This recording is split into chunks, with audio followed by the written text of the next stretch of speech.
In this segment, we will go out to GitHub and fork the repository that we're going to use for making our own chain code, and then clone it down to the local workstation and do some edits to the code. Well, I'm back in the instructions and click here on the link to learn chain code. This takes me to GitHub. Click over here on fork to create my own copy of this. I'll put this in my account, and that fork is nice and speedy. Here it is. I'm going to scroll down. You'll see here in the README file some steps, and these are pretty much the steps that we're going to follow. I'm going to make a place to clone this code down within my Go path.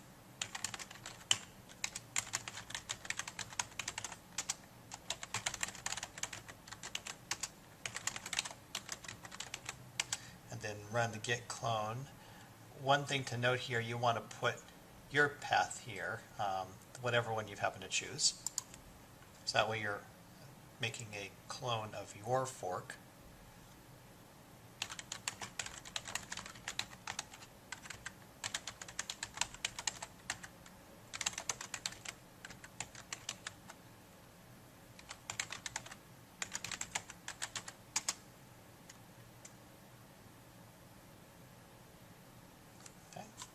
I should have all the files here now.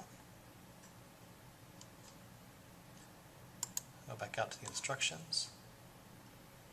Now it says to get two different sets. There's both a start and it's got empty stuff and finished.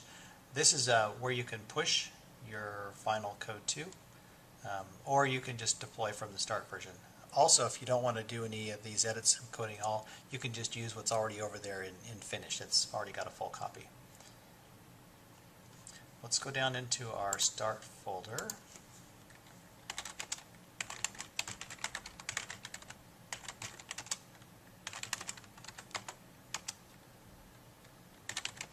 And in here I've got a single file, chaincodestart.go. Let's see if it builds.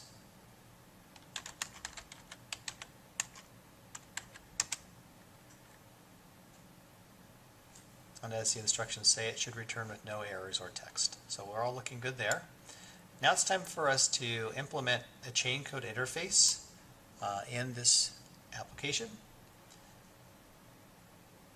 And the key point here is that when we're implementing a chain code interface, we need to at least provide the functions init and invoke and implementations for query. Init function is called when the chain code is first deployed, and this function will do any initialization. In our example, we will set up a state key called hello world and assign a value to it from the argument provided to init. I'm going to start up a text editor.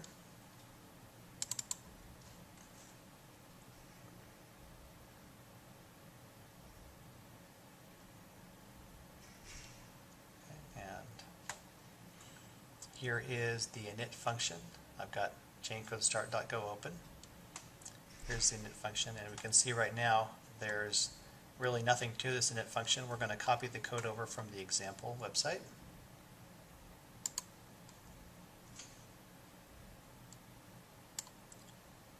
It's right here.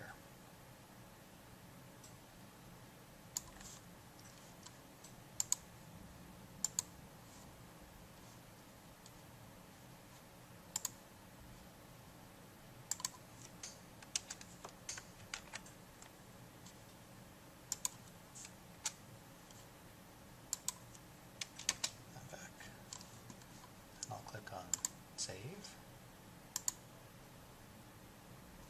So that's our init function. The next function we're going to implement is the invoke function. And the invoke function is called when the chain code is doing, as it says here, real work. This will cause a transaction to be added to the chain. So it will receive a function argument, and it will call the Go functions that are within the chain code based upon the arguments that are provided. So here's our code for us to put into the invoke function. Let's go find the invoke function in our chain code.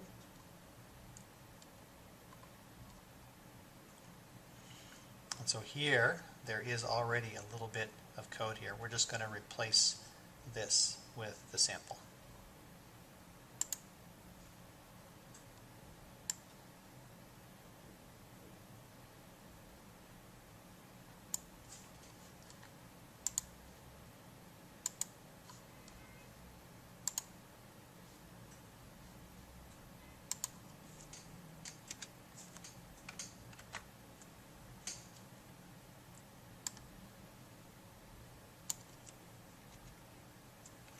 Now, what we've added here is a call which now, when invoke is called on init, it will still run the init function.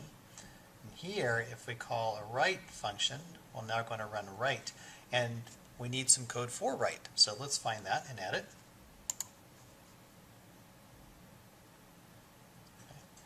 And we'll just copy this entire function.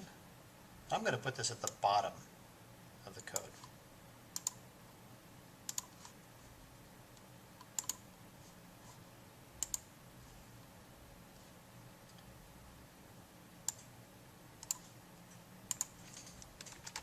The comment.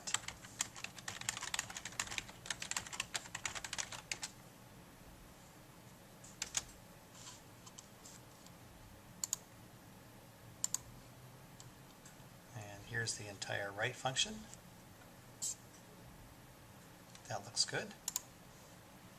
Now, we've filled in the init function, which is used when the chain code is first loaded. We've added a little bit to the invoke function to call our write method. Now let's also add something for query so that we can just query the chain code from an application. So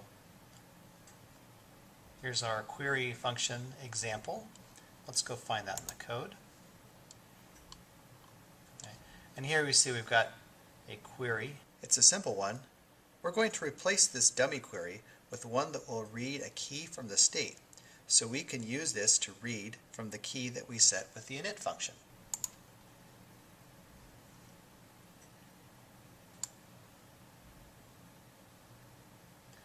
Actually, I don't think I need to take the whole block. We'll just take this interesting middle block.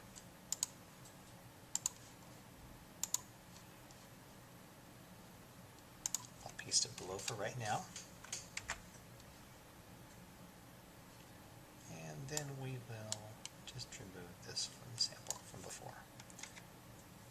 So now we've got in our code, we're looking for a read function. So when someone calls query, we're going to be taking an argument. That argument will be a function name. If that function name is read, we're going to go run that read function.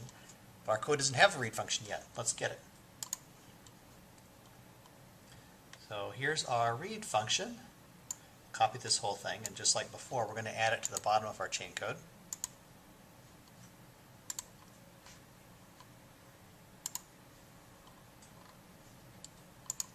I'll add a little comment.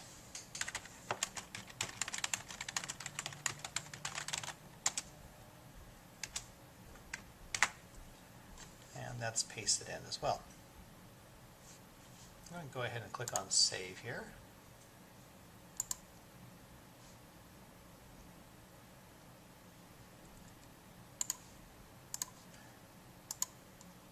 Okay. Then also a piece of chain code does need a little short main function. I believe that our sample should exactly match this, but let's go take a look at the main function here in our sample that we started with.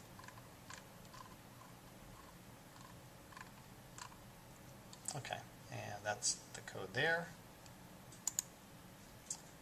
And it functionally matches what's shown here. So that's all the edits that we need to do. Now our chain code start code is completely built. Let's go ahead and save it. And this is now on my local workstation. Let's see if it builds correctly. I'll just run the same command. I'm in the same directory. And it still builds correctly.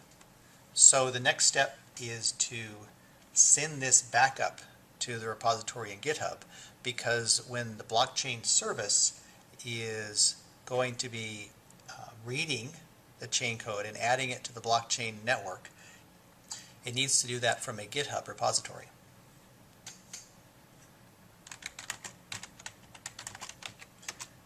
Let's go ahead and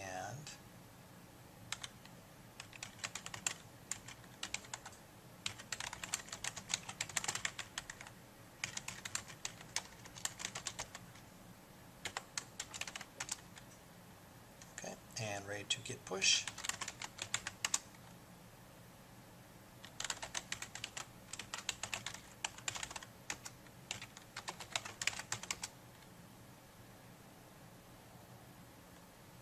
Okay, let's go double check up in GitHub.